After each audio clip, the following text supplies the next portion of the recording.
দেখছে, মানে তার দিকে তাকিয়ে আছে। কাইয়ুম ভাই উঠতে যাবে, ঠিক ওই সময় বানরটা লাফিয়ে এসে তার বুকের উপর বসে গলা টিপে ধরে।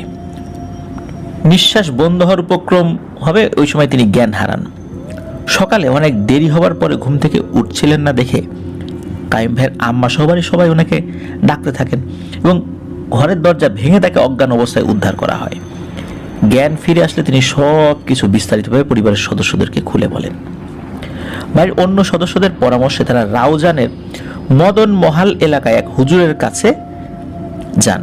তিনি ঝাড়ফুঁক করে বলেন, আমার এক সতীর্থ তো আপনাদের এলাকার মসজিদে ইমামতি করেন, আপনারা আমার কাছে আসার আগে ওনাকে একবার দেখাতে পারতেন, উনিও তো এসব কাজ খুব ভালো করে করেন। যদিও উনি এসব কাজ ভালো করে করতে পারেন, কিন্তু সচরাচর কাউকে সব বলেন না এবং করতে চানও না। তারপরও